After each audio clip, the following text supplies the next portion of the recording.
Tissue പേപ്പറും ബലൂണും കണ്ടപ്പോൾ തന്നെ മനസ്സിലായി കാണുമല്ലേ ഇന്നത്തെ വീഡിയോ എന്തായിരിക്കുമെന്ന്.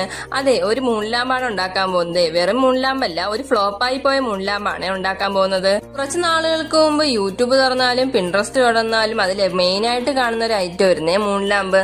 അപ്പൊ മൂൺ ലാമ്പ് ഉണ്ടാക്കുന്ന സ്റ്റെപ്സ് ഒന്നും ഞാൻ ആർക്കും പറഞ്ഞു തരണ്ടെന്ന് തോന്നുന്നു. നിങ്ങൾ മൂൺ ലാമ്പ് ഉണ്ടാക്കുമ്പോൾ ഒരു കാര്യം പ്രത്യേകം ശ്രദ്ധിക്കണം കേട്ടോ. ഫെവിക്കോളിൽ വെള്ളം ആഡ് ചെയ്യുന്ന സ്റ്റെപ്പില്ലേ, അതിൽ നമ്മൾ കുറച്ച് വെള്ളം മാത്രമേ ആഡ് ചെയ്യാവേ, അല്ലെങ്കിൽ ഞാൻ ചെയ്തതുപോലെ ചെറുതായിട്ട് ഈ മൂൺ ലാമ്പ് ഒന്ന് ഫ്ലോപ്പായി പോകും കേട്ടോ. ഈ ബലൂണ് കെട്ടിക്കുന്ന സ്റ്റെപ്പില്ലേ, അത് കഴിഞ്ഞതിന് ശേഷം ഞാൻ ടിഷ്യൂ പേപ്പർ ഒട്ടിച്ച് വെച്ചിരുന്ന പോർഷൻ എല്ലാം കൂടെ ഇതേപോലെ ഒന്നും ചപ്പിപ്പോയിട്ടുണ്ടായിരുന്നേ. സത്യം പറഞ്ഞാൽ എനിക്ക് അപ്പോൾ നല്ല വിഷമം തോന്നിയായിരുന്നേ. പിന്നെ ഞാൻ എങ്ങനെയൊക്കെ അതൊന്ന് വീർപ്പിച്ചെടുത്തിട്ടുണ്ടേ.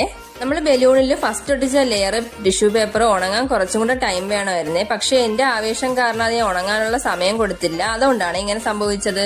അപ്പൊ ഇതാണ് മൂൺ ലാമ്പിന്റെ ഫൈനൽ ലുക്ക് വന്നിട്ട്. അത്ര വലിയ പെർഫെക്ഷൻ ഒന്നും ആയിട്ടില്ല.